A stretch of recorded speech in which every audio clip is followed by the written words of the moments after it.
Where are you going? Questions responded to by Achan Suchito and Nick Scott. Thank you for all the questions that you have submitted. We've chosen a representative selection which I'll now be putting before Achan and Nick, who are here with me on Zoom. Several questions were submitted on how you wrote the books, including these two. The books work well coming from the 2 points of view. Whose idea was that, and how did it develop? That was from Paul of Galway in Ireland. And from Rose of Boston, USA, I'm curious as to how you managed to tell the story going back and forth between the two of you. It seems so seamless. Did you show each other what you were writing as you were compiling the story? Did you pick certain days or topics to write about? How did it all come together? Achan, could you respond to that? I can respond to it, yeah.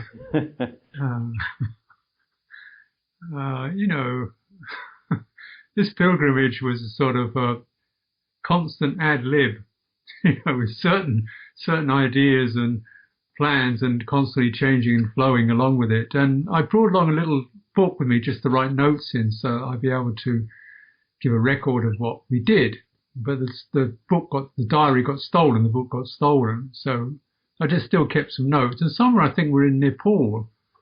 And we were thinking, well, maybe it'd be good just to, write this up properly. And I was just stayed there cooking away in the background. That was after about 4 months of walking. So I had all these notes in this little red diary that Nick had bought in Calcutta. And then we were just thinking about it. And I think the assumption was I'd write this book because I do quite a bit of writing. But then I don't know exactly, we talk a lot. So we're just kicking it around. It felt like, there's some things I can't say really because Nick was in on it. It's his point of view.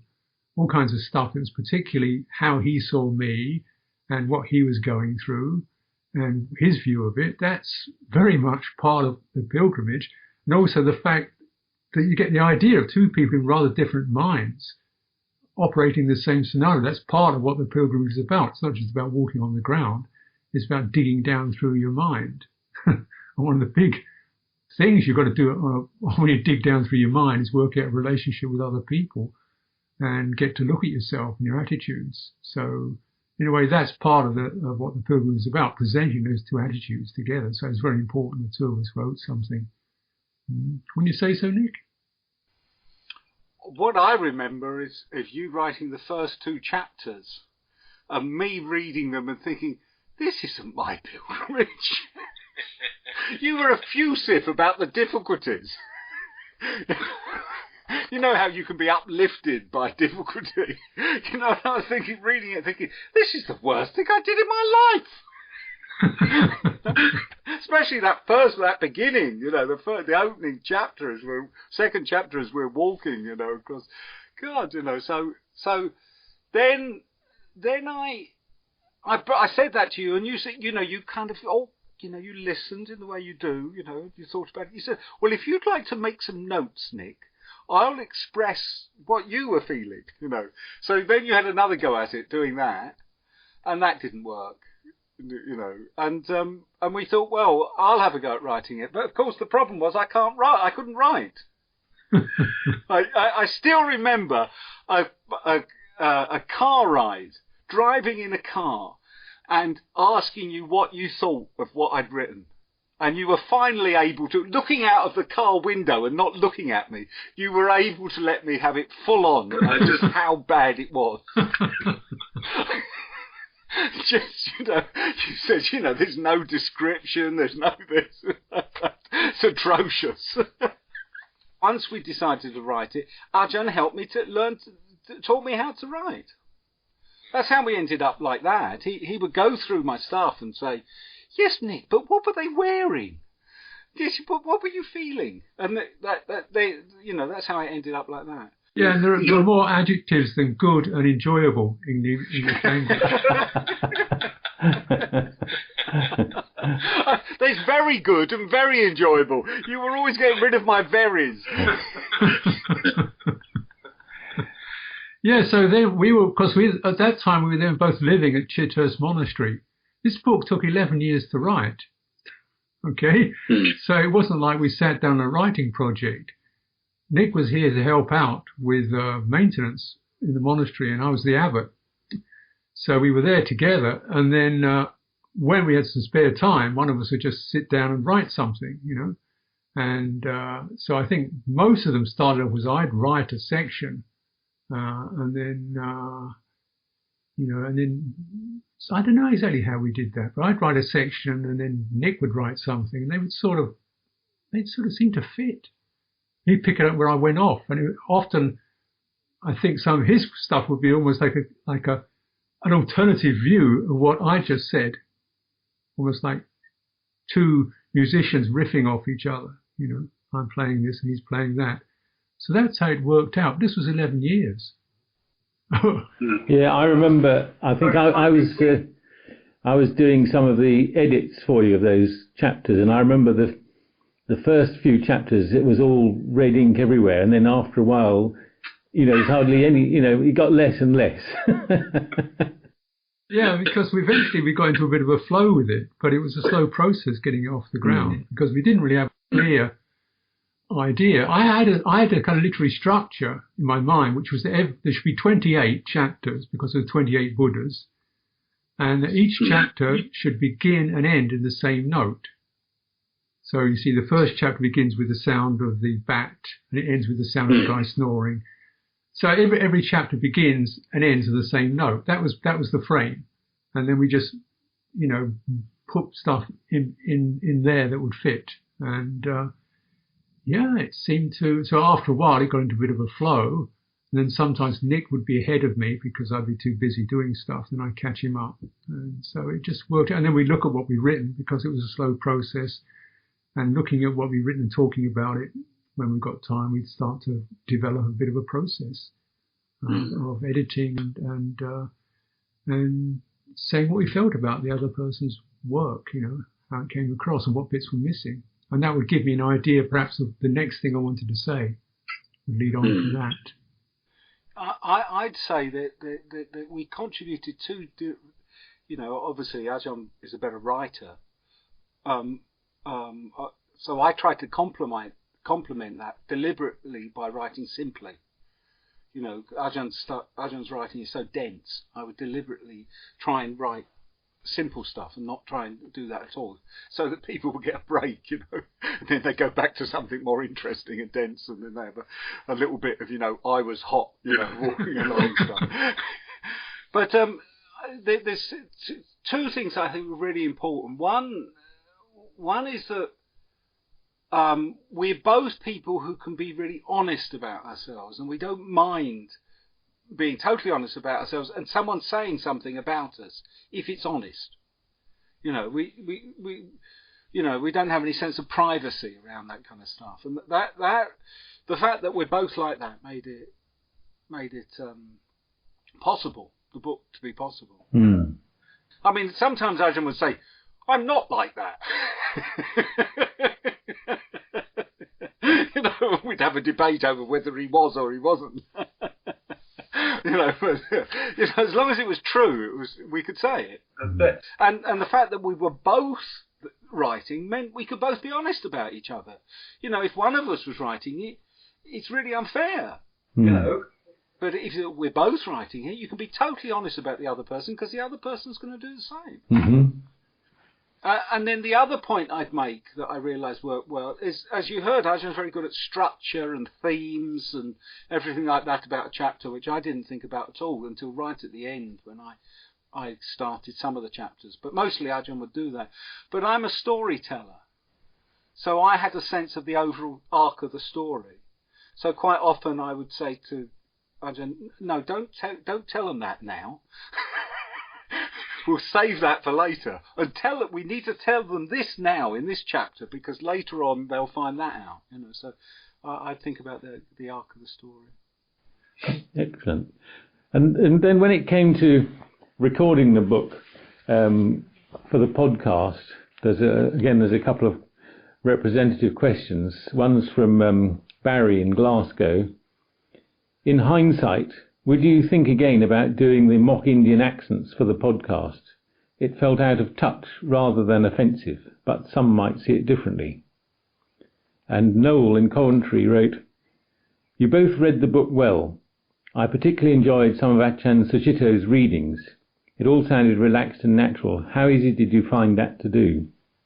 Nick, perhaps you could talk about that to start with. Yeah, I can talk about the cod accents because I've got a lot of experience about this because I've started recording the Kailash, the book of Walking to Mount Kailash, where I do a lot of conversation. I quote people a lot, and I was horrified that I'd have to do accents because I'm not great at it, as is obvious with this book. But I discovered that you can't do it any other way. If you just do it in your ordinary voice, people are confused who they're listening to. They don't get all the clues that they get when they're reading dialogue. And if you just do it in a standard voice for someone else, it doesn't work. So you have to do your best to do cod accents. No, I have no regret about doing the cod accents. I have a regret that I'm not better at it. But that's, I did as good as I could. Ajahn, you got any comments? Well, yeah, I was quite concerned, particularly the Indian, because, its sensitivity to colonialism, British colonialism, looking down on Indians, and this kind of comic Peter Sellers Indian thing, so that was sitting in my mind as a background sensitivities. But so actually what we did was he contacted an Indian monk who was in one of our monasteries and said, "We'll record this and we'll give you the recording. Please let us know if it sounds offensive or anything wrong with it, because we want this to, we don't want to be upsetting people unconsciously or consciously." So he listened to every one of our recordings. He never commented on the accents. He said, "Oh, you can make it a bit more fruity if you like." So he said you could actually ramp it up a bit if you wanted to. So that was very reassuring, actually. He did comment, because that was my surprise, that he complimented us on our accents. That was it. He never ever asked. And it's not like he was just complimentary about everything. He'd get us to change the text, wouldn't he? Because it was offensive. Some of our understanding of Hindu religion wasn't quite on, or some of the Upanishadic things weren't, and he pointed out. So he wasn't just being, timid, but he had no problem with the accents, which was a great relief. Also, I think listeners might be interested to hear your stories of actually recording the podcast during lockdown. I remember you talking about having a microphone strapped to your head at one point.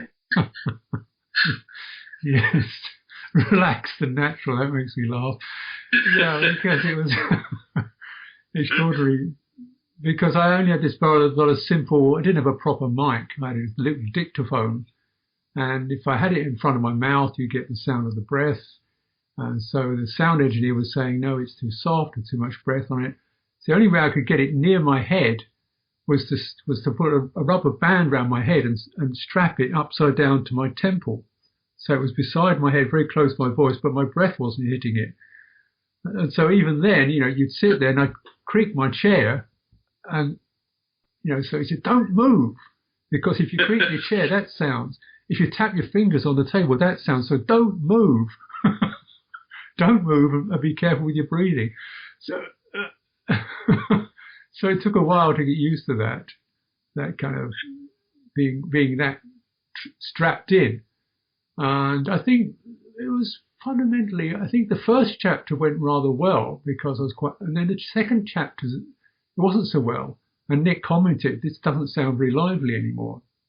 And I realised the problem was I was very holding it all very tight to try and get it right. But I was reading the book the way you read a book. When you read a book, you don't. And I had to actually not read the book, but speak the book like an actor. And once I got into that, being a bit more dramatic and voluble, then it came across. Rather well, I think. I was pleased with it by the end, even though the recording quality wasn't great. The voices, I think, were good. Mm-hmm. I agree with the questioner that some of Ajahn Suchito's readings were excellent, especially the beginning, the first one. Me and Mish because we had one go at it where it didn't work, and then we did it again, and Ajahn really kind of let rip, and me and Mish were stunned by the reading, and it took me a long time before I could read well. So for about the first 5 or 6 chapters, I'm still disappointed by the quality of them. But because in those early chapters, Ajahn is doing more of the writing, because I had he'd already written some of those, so I didn't do a lot of writing in those. It didn't matter that my reading wasn't so good. Then there's a question for Achan from Mike from Perth in Australia. How much did writing about the experience help you with digesting and learning from it? What was the effect of reading it for the podcast all these years later? Yeah. Well, yes, certainly writing did help. It was a very powerful experience, and I don't think you can really take it all in when you're doing it, because when you're actually on the pilgrimage, so much of your system is just trying to get through the day, just trying to hang in and get through the day with the various afflictions that discomfort. You can't really reflect upon it, you just endure it. So it's only afterwards that you could probably sit down and turn it over. So writing actually was quite important to complete the process. It allowed that room for reflection, because on the pilgrimage there was no room for reflection. You were so in it, and then when you reflected upon it, was able to notice, and consider the effects, and also see it in perspective, which really helped to see it in perspective. And also similarly with the podcast, it was great getting back to it after 30 years. I think it's the only one of my books I've ever read.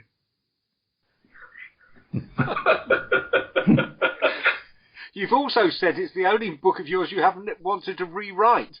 Right, I actually found it very funny and touching, and so it was very enjoyable revisiting it, just because I could see this, with the view of hindsight, now safely, cushioned in my comfortable place in England. I can look back with a sense of humour and warmth when those qualities were not always present at the time. There's another question about the hardships involved from two people, both Graham from Cornwall and Nia from Manchester, questioned the amount of hardship you undertook. And Nia put it this way: there was much hardship for you both, and deliberately undertaken. How does this connect with the Buddha's abandoning of austerities and the practice and teaching of the middle way? Yeah, well, it's a pilgrimage, and the phrase in our tradition is Dhutanga, and we're a Dhutanga tradition. Dhutanga means sort of austere or shaking off. That's definitely a kind of an attitude and a practice we undertake. It's testing yourself. And so when you go on pilgrimage, it's not a walkabout, it's not a tour, it's not sightseeing. It's actually taking yourself to some edges and some limits and pushing against your comfort zones. That's what the practice is about on that level.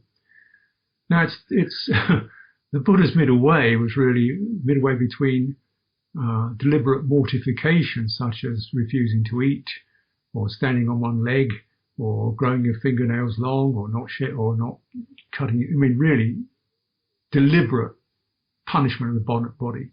We didn't actually seek to deliberately punish our bodies. We sought to try and keep ourselves alive.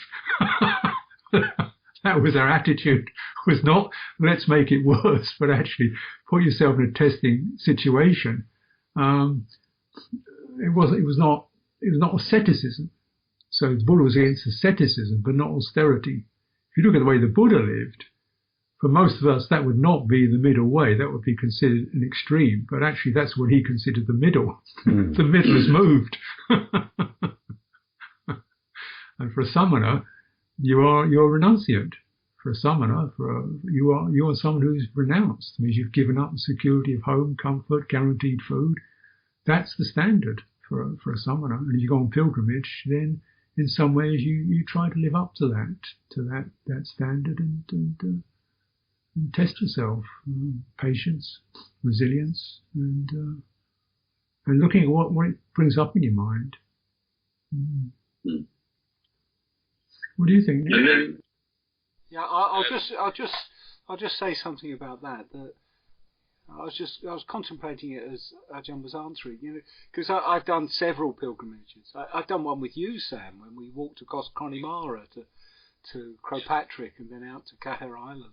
And however you set them up, they always end up being difficult. That what we with you they do.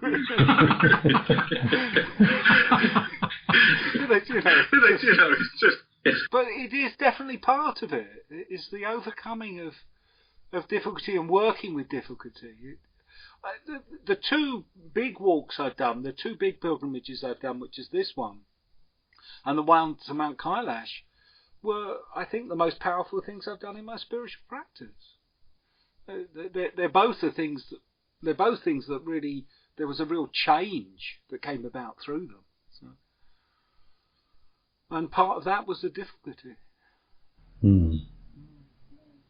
Anyway, you wanted to move on to another question.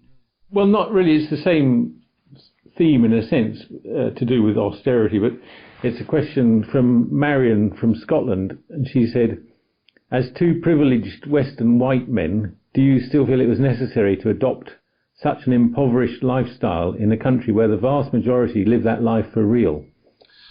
Well, it's good I answer this, because what the questioner has to take into account is that Ajahn is bhikkhu means beggar, so he's not adopting a lifestyle.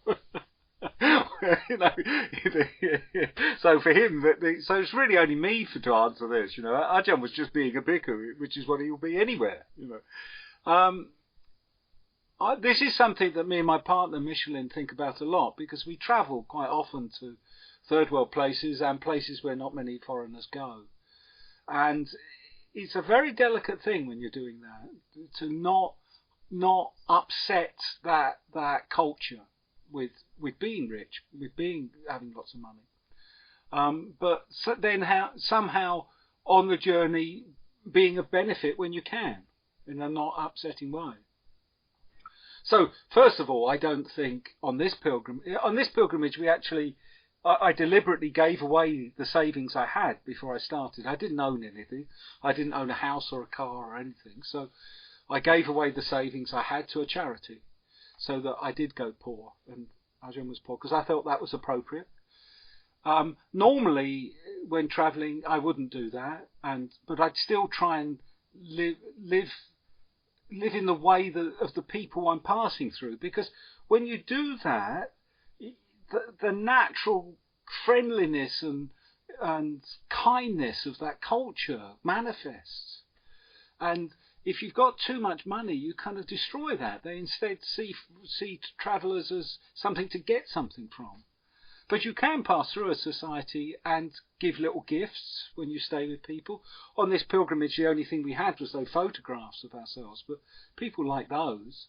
Normally I take things I could give to people, and then occasionally you find a situation where you can make a real donation to something and send some money afterwards. So I don't think what we did was wrong at all. I think that's the right way to travel in a third world country, at the level of the people you're passing through. Did you want to add to that, Ajahn? Yeah, absolutely. It's as I say, a pilgrimage it's not a tour. It's not a walkabout. It's an immersion. You immerse yourself. You dip in. You don't just walk. You don't walk on the surface. You descend into, immerse yourself in the culture, the land, the people that you're with. And for most of that time, I was walking through rural Bihar. We immersed ourselves. We went to their level, because that's the way you feel you're integrating. You're definitely taking on that whole ecosphere, the psychologies, the attitudes, the land, the need for survival, rather than just getting in a tour bus, where you just skim across the surface. You really get your feet into it, and so it's necessary to be at that sort of standard. That's appropriate. You're not a sightseer. You want to be part of the people, because they're the people who'll be feeding you. How could you walk through a country of poor people with a whole bunch of money in your pocket, expecting them to feed you? You couldn't, could you? And yet the point is to go on a pilgrimage as a Buddhist monk, in that way of living on faith. Live on faith. That's the idea of the pilgrimage, to live on faith. This means you don't have all kinds of fallbacks. So this means you've got to live dependent or in relationship with the people around you. Well, therefore, you've got to be someone who can be supported. If you don't need to be supported, the faith thing disappears. You're in security, not in faith. You've got to need. You've got to be in need. Otherwise, there's no faith. There's no gamble. There's no risk. That's the principle of bhikkhu life, And it allows those beautiful interactions to happen with people. Exactly, yeah. And we would be so grateful. And then once they recognise, hey, these white guys are actually, they're just walking across the land. They got no home. They got no food. Oh, and then it's not we're asking for anything. And often the offerings were modest, but it was a genuine meeting of heart. It was made possible by the fact that we were at their level rather than above them. Yes, and yet, there's also several questions about the robbery that occurred. One example of the question was from Bridie in Galway of Ireland. She said, "I was profoundly moved by the story of the robbery and how you both dealt with this. I wonder how you now view your actions and what lessons you might have drawn from them with time." For me, as I say, I think both of us, right at the beginning, I think Nick said, this is a bit risky what we're doing. I've given my money away, I've written out my will. That's the keynote. I've written my will. This is a bit risky. In other words, you might not survive. Bear it in mind. And that's a good keynote for a pilgrimage. That's very good for a pilgrimage. That's a good keynote. You are here to put your life on the line, right? And that takes you to a pretty deep place in yourself, which is the whole point of pilgrimage. It's not a walking holiday. It's to go to a pretty deep place in yourself where there's a lot of insecurity, a lot of risk, and you just have to meet what happens to your mind at that place. So with this robbery thing, it's been a very, as the chapter proceeds, it's been a really rather dark time in Rajgir, and we were not getting support, and it was a bit risky, and then we had these talk about robbers and all that, and I thought, you just deal with it. This is what's coming, you just deal with it. If this is what it's supposed to be, you deal with it, you live with it. And then when that occasion came, there's a sense of, this is the time. Okay. And something in you, when you live close to the edge of that might not survive, there's a particular mode the mind goes into near death. If you've had any near-death experiences, I've had a few, your mind goes into a particular place which was really quiet, and there's a certain depth to it, and you just say, okay, give up. That's it. Mm-hmm. And I thought, I recognise that place. That was that place again. I've been there a few times. It's okay, give up. That's it. And just open. And it does that. And so that's kind of what happened, that particular situation. So, my actions were almost inevitable, really. As I said at the time, you've got 5 guys with axes. What's the chances? Yes. Yes, sir, is the first word you come to mind. But they weren't having that. I was trying to say, look, you can have my stuff. So but they didn't quite understand what was going on. So you think, oh well. And so the inevitable wasn't my action really. My action was to try to give my stuff away. The rest of it was just almost inevitable. The attacker's action just immediately caused that reflection to occur from my mind at that moment of death. I was pretty much, okay, this is the moment of death. My mind went into that place of, okay, surrender. So then the body just kind of made that bow, okay, here we go, It was hardly not necessarily a personal action. It was an action that came from that depth of meeting death.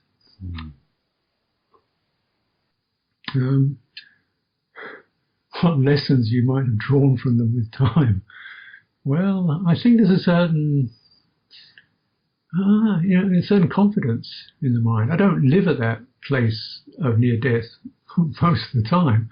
So most of the time I'm living in the top story of my mind, bumbling around this and that, what's happening tomorrow and why is this going on, yada, yada, yada, and so sometimes you lose touch with what's there, really, almost in the core of the mind. When you put away all this bumble and waffle that's going on in your head, you get down to, you think, yeah, there's that is ready to just surrender.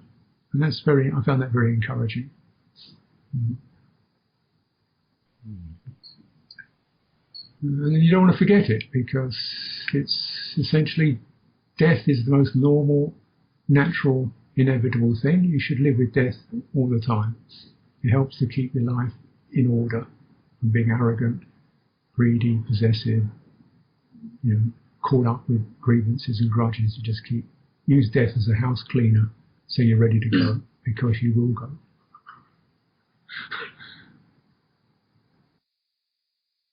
Did you want to add anything, Nick, to that? Yeah. Well, obviously, because we both responded, but our stories of what happened for us there were so different. It's to follow on from the way Ajahn is answering it. What it reminds me of is being there for my mother's death and my father's death. For my mother's death, I arrived at a hospital, some time before she died, and I was able to be there for that process and be there right in the moment. It was a very, very uplifting thing to be able to do. For my father, I was the principal carer, and by then I'd been living there for 4 months, and I was in carer mode. And when my father died, I was on the phone to the doctor trying to work out what I could do to help him, because I was the carer, And luckily, I had a friend visiting who had been with people dying before, and she sat with him when he died. And I feel the same about what happened about the robbery. When I went to Mount Kailash, I was facing death on my own, not responsible for anyone, and my attitude to it was much more like what Ajahn is just talking about. But in the Indian pilgrimage, I felt responsible. I felt responsible for both of us. So I'd always felt, what am I going to do if this happens? How am I going to save our passports? How am I going to save the money? I'd had to think like that because, it was my role. Yeah. So that kicked in. Like, phoning the doctor when my father was actually dying to say, what do I, he looks really unwell at the moment. I always had the idea that I'd try and escape and hide the money and the passports. It's interesting as I reflect afterwards in the book, actually they weren't the most important things, but for some reason you think they are. So when you're planning it, you don't think in terms of the film from the camera and Ajahn notebooks, which were actually the most important things. So, looking back now in a more reflective way about it, that's what I see that happened. It was karmic. The way I responded was karmic. It came out of the role I was playing.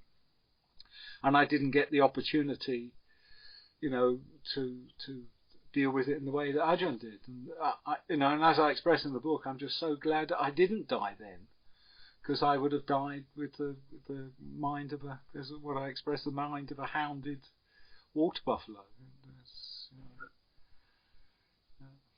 So yes, I've thought about that more, and looking back on it, and that's how I feel about it. Thank you.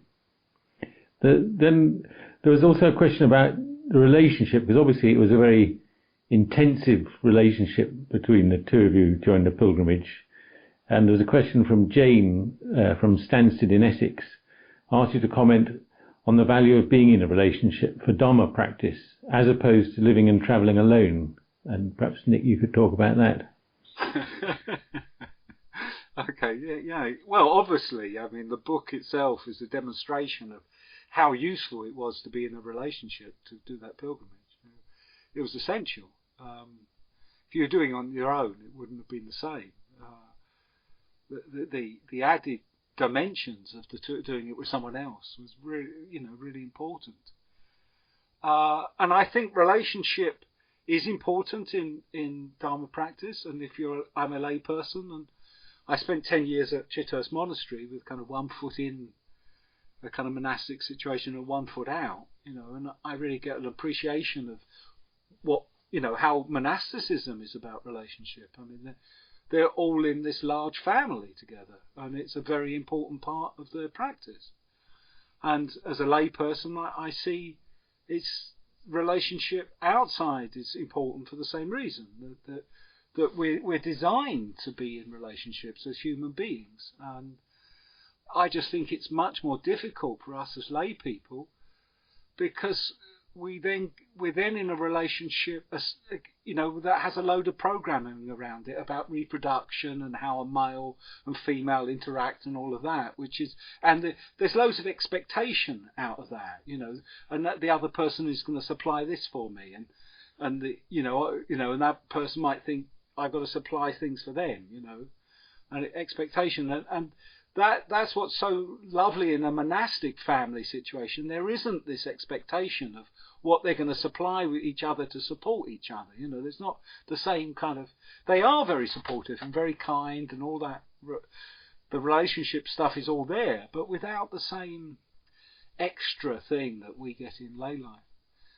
So I think relationship's important. I think it was a very important part of the pilgrimage, and it's. We've got to. It helps us learn.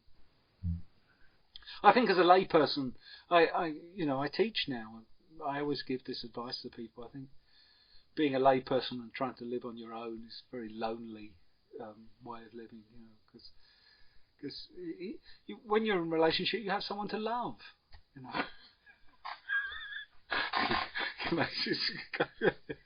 You could have a cat. It's not as good. Anyway, Ajahn, would you like to comment on it?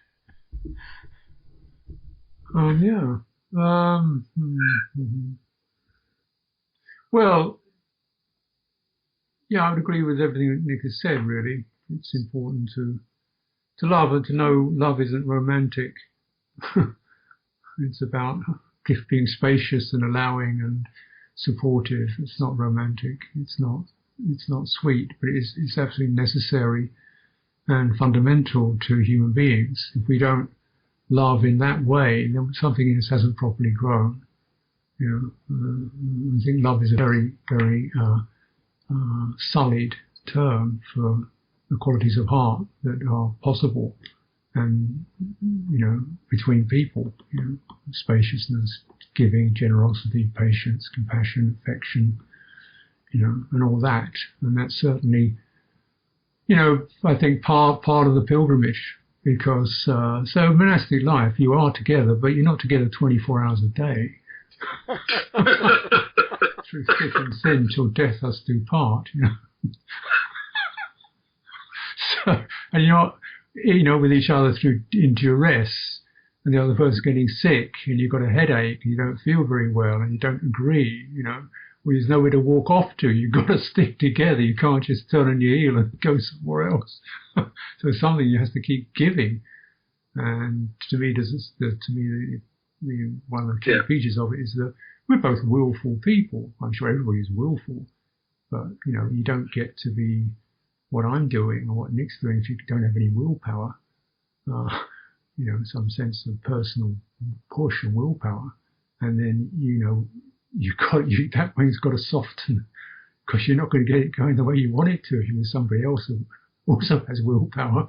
You can either fight and struggle, or you've got to start to cooperate, and that softening and mellowing of the will is very, very, that's another thing that you can only really do with other people who will come back to you, who will meet you at that place, and it doesn't have to be aggressive, but certainly you're going to have to work it out. Your own will has to accommodate somebody else, and that's all part of the richness of life, whereby you somehow you get a little bit of the treasure of the other person's life. That's the way he enjoys things. I never thought of that. He likes looking at birds. Look at you get a bit of happiness to see the man's happy looking at these birds flying around in the sky. Like, big deal. He's happy. And you think, so that you kind of, oh, isn't that wonderful? So you start looking at yourself. That's kind of cute, and so on and so on and so on. So we enrich each other as well. That's part of it. It was tough, but it was also very enriching, and a lot of warm-heartedness. There was tough places, but fundamentally, you're in it together, and you're going to do whatever you can to make sure the other guy's okay.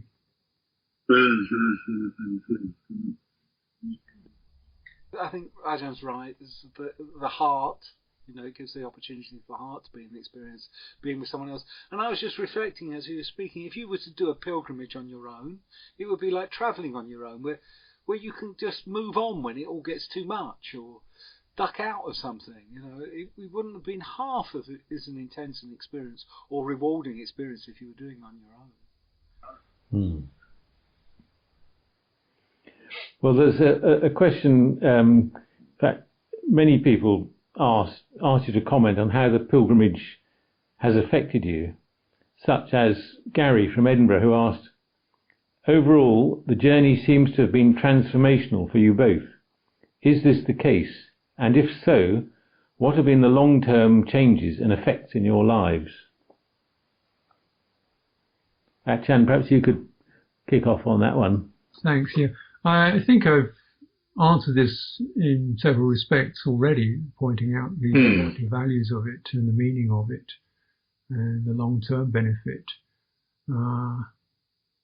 I think the other thing I would say, apart from what I've said before, is I think it's that you realise you actually belong to this planet. You belong to this earth. It's a fatuous statement in some respects, but rather than you have to have a house, and you've got to have a place and a country and a passport and little human creations, you can actually live on this planet.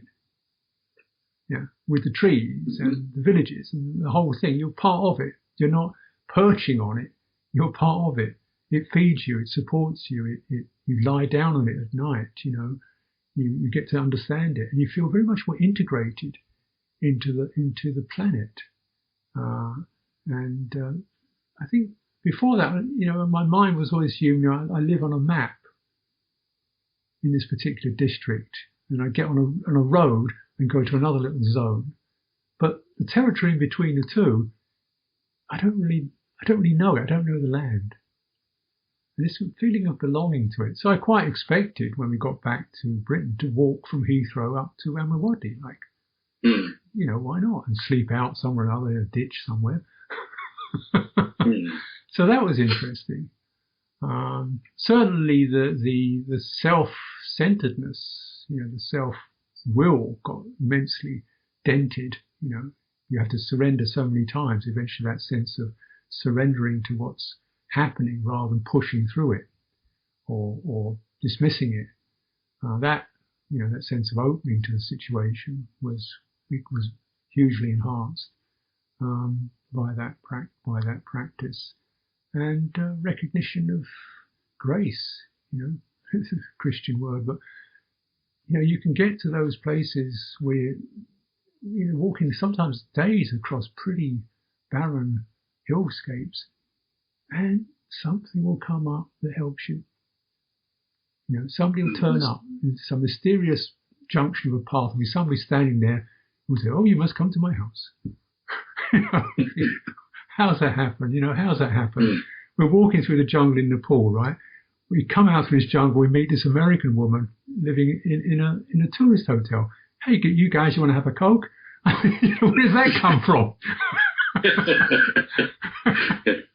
You know, you're just struggling through the jungle, and there's suddenly an American girl comes out with a Coca-Cola. Where is that? Who wrote this script? So it's that feeling of, you know, if you live really with integrity and give up a lot, something will come back and support you. And it's not rational, but one has a faith in that.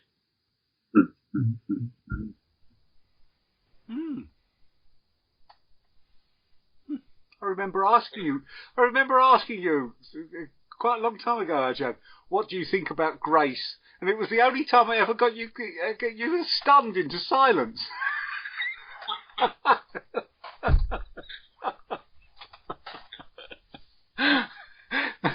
We were driving up to Amaravati and I gave it to you, and then we drove on in silence for quite some time while you thought about it. So yeah, great. Yeah. I mean, my personality is one that kind of assumes grace in the world, I think.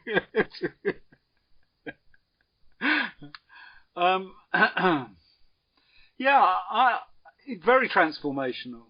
Extremely so. I really do think that pilgrimage to Kailash, both of them, resulted in significant changes in me. We were, for both of us, people said afterwards we were much nicer beings. They make a point of coming up to us saying, "You're much nicer now." So it did that, but yeah, there was a kind of turning for me from that.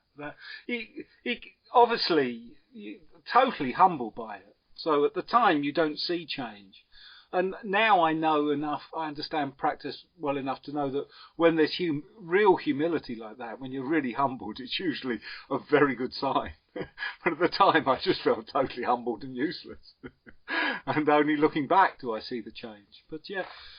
There was a giving up of a certain kind of level of wanting something out of the world that shifted from that retreat, that pilgrimage. And so from then on, my practice was on a different level. And I don't think I could have found that through lots of meditation retreats. You know, it needed something like that.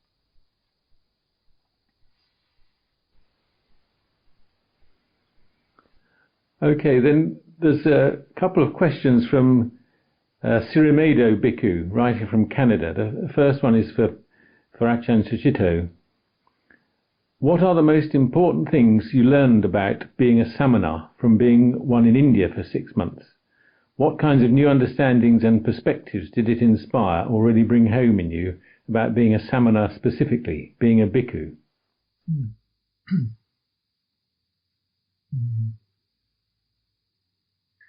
There's a saying that the Buddha said to his first group of disciples. He said, "Walk on tour for the welfare of the many folk, bhikkhus. You should make yourself available.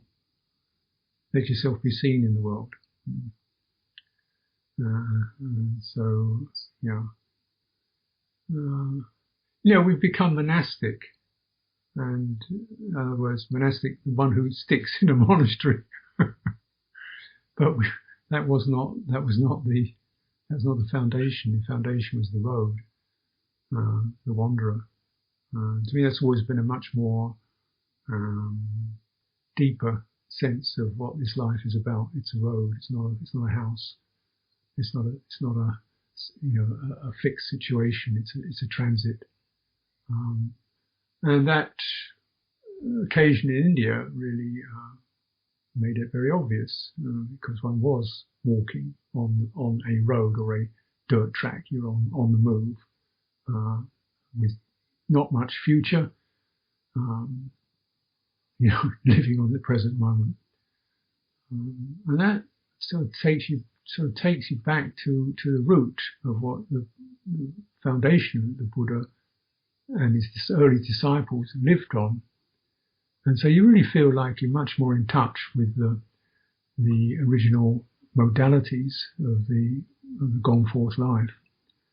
And that it works, that it's not just your own practice, but that, and I found this everywhere, not just in India. I do Tudong walks, I've done them in Tibet, I've done them in England, and the sight of a samana has effects on people. And by and large, they're very positive effects. Very little negative effect, very little accusation, very little abuse. Mostly just a sense of people feel they stop, they're stirred, what's that? They're inspired. And it transcends the culture. You get it in Britain. People have done Tudong in America. You can do Tudong in Australia. You get the same kind of responses. And so this, in India, obviously they're even more attuned to that. The sight of the holy man is not so estranged from them. And they'd immediately recognize it. They don't just see, as the ordinary village people would see, this is the samana, and then there's a certain sense of, do some chanting, and they're really there with it. They're down on their knees. You do some chanting, and they feel blessed, and they feel, blessed by that. When you're actually in that situation, I think the irony was, as I think Nick pointed out, that perception shifted when we actually went to the Buddhist holy places, because then the Buddhist monk was essentially the tourist with lots of money. So the samana was no longer a samana. He wasn't a samana. He was a visiting Buddhist dignitary. And then the perception shifted. But if you live like a samana, people see it. And when people see it, they respond to it. And that's kind of timeless. And in India, very, very near to the surface. So that's the additional piece, I say, that made the Bhikkhu life much more open road, open territory, open ground, not just in some place.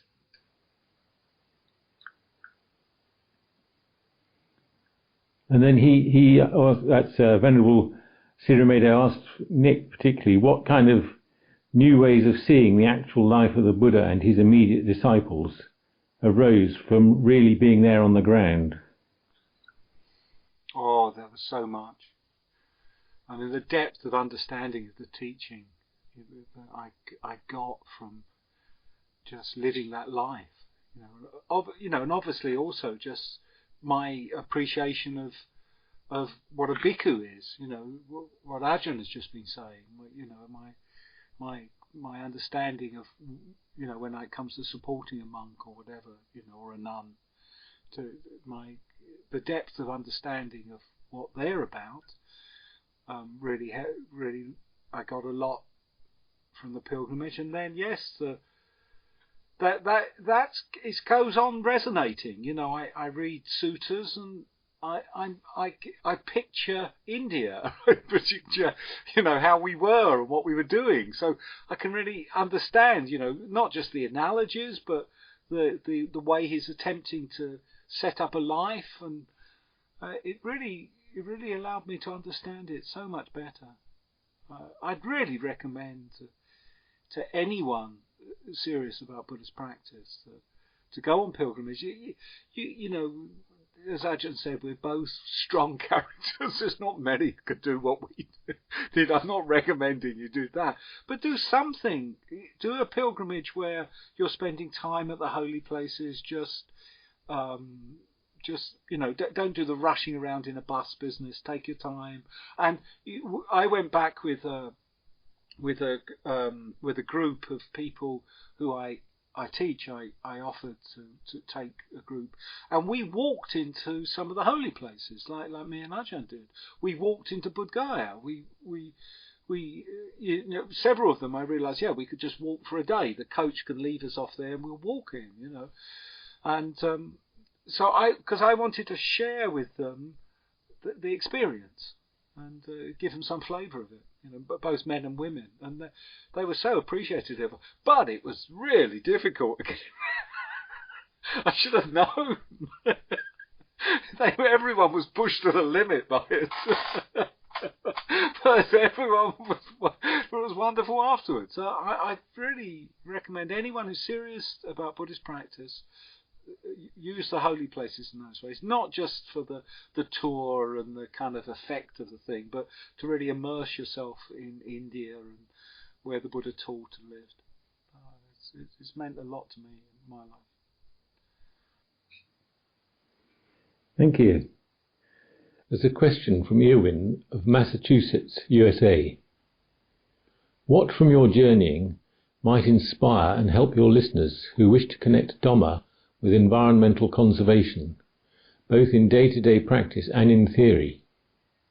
It seems to me that the values involved in each are aligned, and that both go against the stream, around the floods of blind gratification and confused disconnection. Ajahn? Well, exactly. I think this extends beyond the pilgrimage. This is a deeper or more complete question, but essentially, it's to realize, well, that the environment is not just out there. The environment, we are the environment. Our mind states are part of the environment. The trees are part of the environment.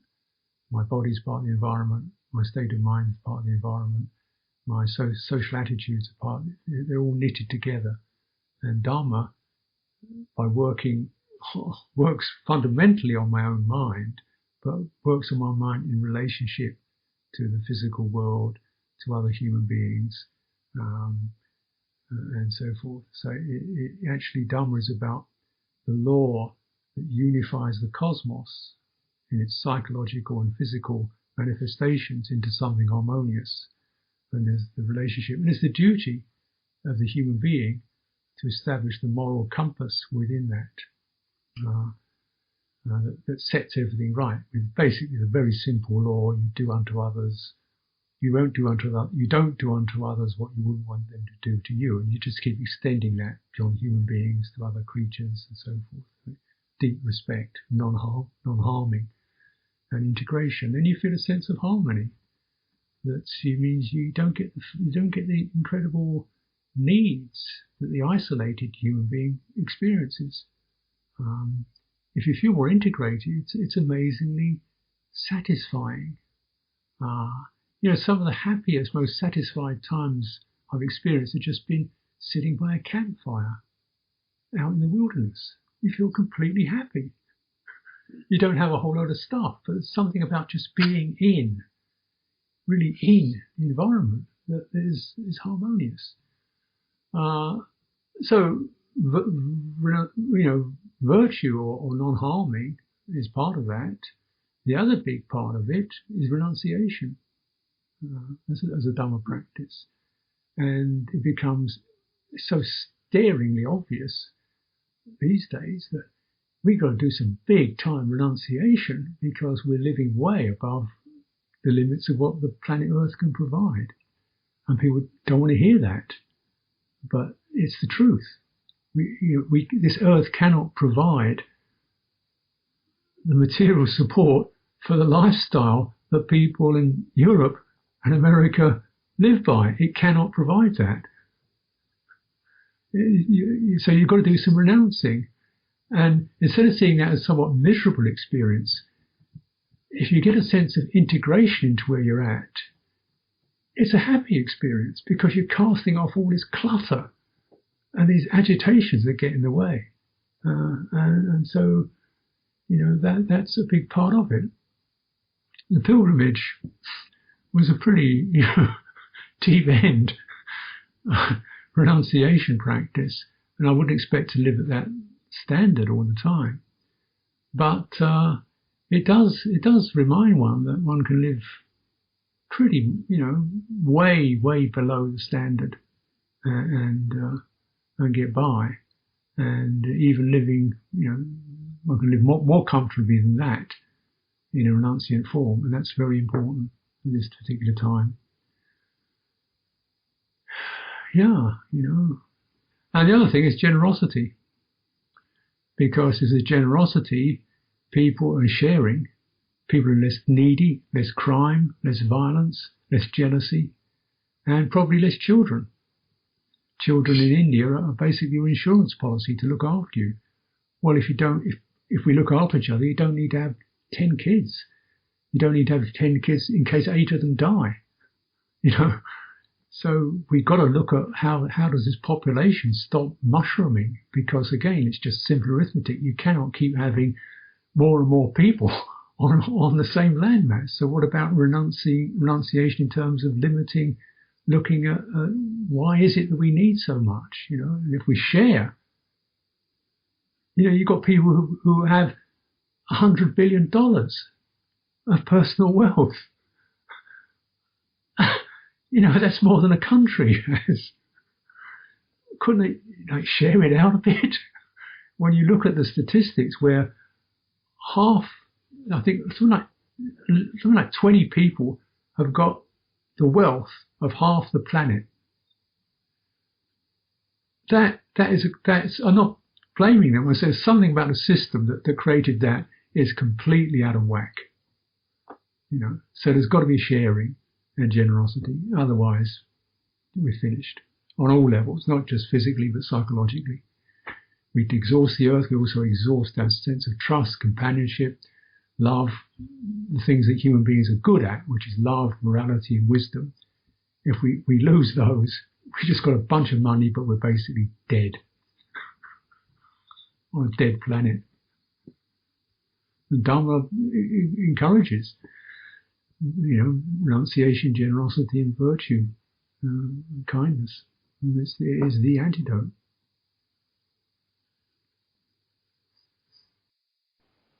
Thank you, Ajahn. Well, Nick, did you want to comment on that question? Yeah, well, the start of the question, I think, says, what effect did it have on one's attitude to the environment? And obviously, for me, it had no effect, because having worked in nature conservation for all of my adult life until I did that walk,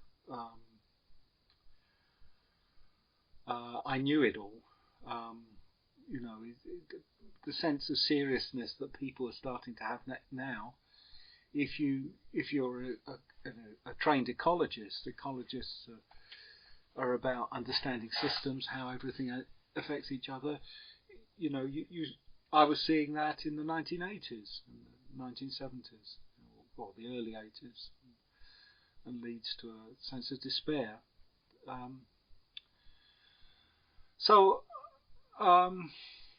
The environment.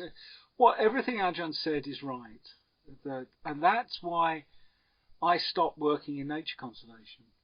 That I saw the problem wasn't the birds or the nature; it was the people, and that what the world needed was wisdom. And if I was going to do anything useful, it would be, it would help. That's what I needed to help. And working for 10 years, building the Dharma Hall at Chithurst Monastery, getting the management of their woodland sorted out, all of that. The way I helped Chithurst it's like helping a factory that makes wisdom. That's what I see a good monastery, a functioning monastery, as being. It's something that's putting wisdom in the world. So that's what's needed, and people giving the reflections that Ajahn Sucitto just gave, and hopefully the world will start listening. But so far I don't see it. And for my own personal journey has been just one of acceptance, realizing that actually the life on the planet is fine. It's just our habitat that we're destroying. If we ever get the habitat to that point where we can't survive here anymore, life will be fine.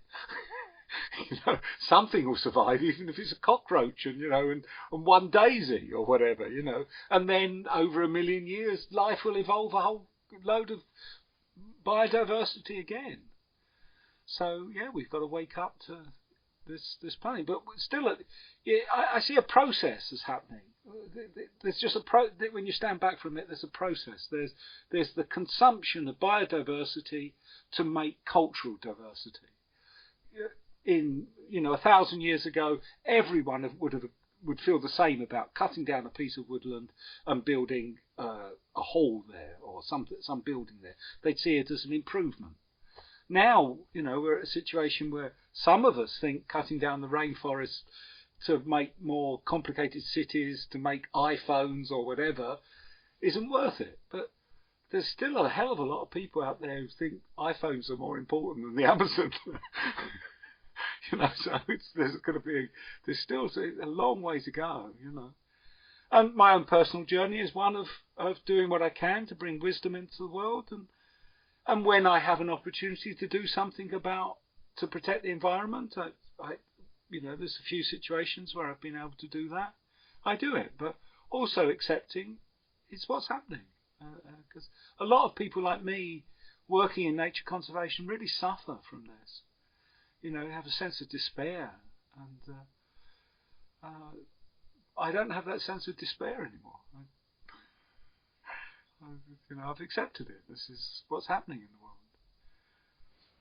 In order to round off this session, there's a question for each of you from Rose in Boston, USA. So, first of all, for Nick, she asks, in Great Patient One, you conclude that you managed the pilgrimage poorly, but that something somewhere had changed.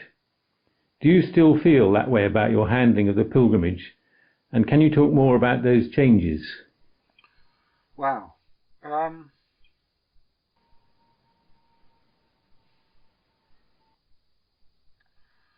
Okay. Yeah, I'll try and put my finger on it.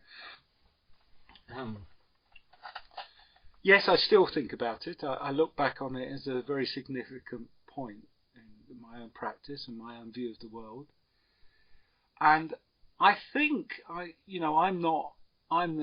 the theologian. I don't know, put me right about some of these things, but there is a kind of teaching in Mahayana where they, Mahayana Buddhism, where they talk about samsara and nirvana being the same thing, and I think that teaching is trying to point out what happened for me on that pilgrimage.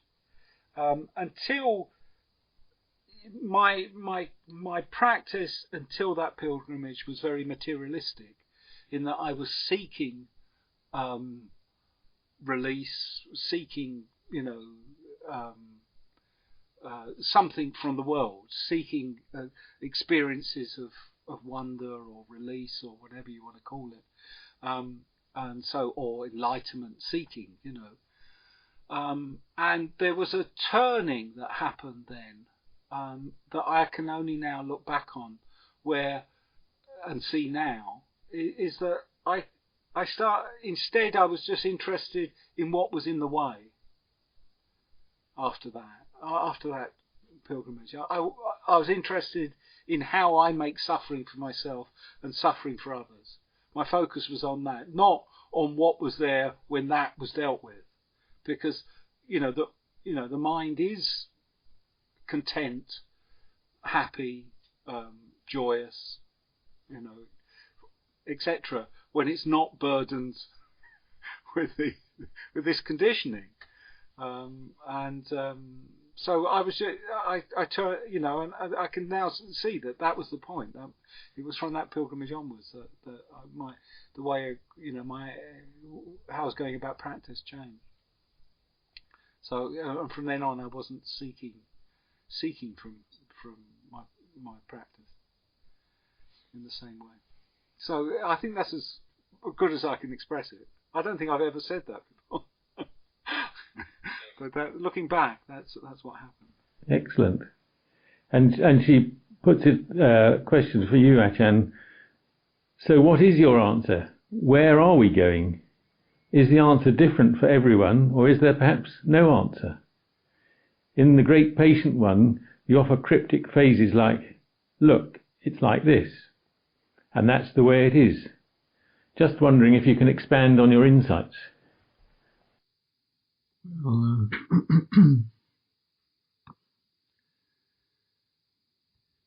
Yeah, the phrases are there to invite the reader to contemplate. I'm not saying how it is. On one level, I'm saying it's like this. Life is just like this. It's just moving along the road. People die. You bless them. You move on. Life is like a wave. You're in this wave, and it crashes, and that's it. It's transient, and you keep moving through it. And that, in a way, is what's expressed in the pilgrimage, and in that final statement. This is, if I look back on the whole thing, of all that poignant and frightening and horrifying and funny and confusing time, it's just like ripples on a pond moving through. And rather than personal, my personal story about me and what I want, what I don't get, what I'm going to be, and where I'm going, and I want to be this, I'm going to get to there. This is not a personal story. It's a story that writes a person rather than a person that writes a story. Once you see, you see it that way round. I'm not the writer of this story. The story is life, and it writes me. And you see that, and some of the self-centeredness, the obsessiveness, the doubt, the isolation, the arrogance, the loneliness of the sense of self disappears, because the person is really just a fantasy, a kind of a poignant fantasy, a poignant mirage that life plays. And I was just sort of presenting that, but also just leaving a lot of space for the reader themselves to get to that point where they've listened and read all this and felt what they felt as it went along, as they were moved by it or amused by it or excited by it or shocked by it. They've been through their pilgrimage reading this book. So where are you going? You've been on this walk in some or another. Now look, where are you? And you see, all of your life is just a story playing itself. And that's part of it. There's also, what is it that's able to see that? Once we know the story, in some way something steps out the story. We're the witness to the story, but rather than being the actor within it. And in a way, that's the journey, I would say.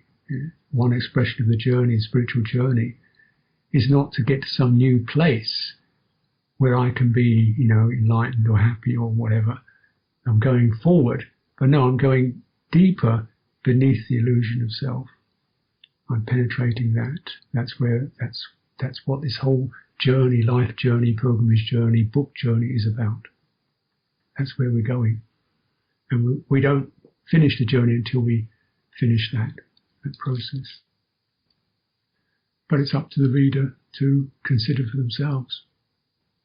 They've walked with us, now we're on our way. Now it's up to you, reader. What do you think? Where are you going? Thank you very much, Ajahn, and thank you, Nick. I think the listeners will find that very interesting. Goodbye. Thank you, Sam. Thank you, Sam. Thank you for the questions.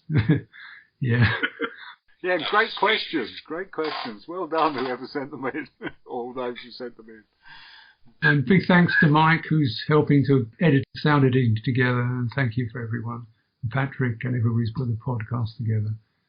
Personally, it's brought the whole thing back to life again for me. Doing this whole thing, it's brought it back to life, and I continue to contemplate and be enriched by that pilgrimage. So thank you to Nick.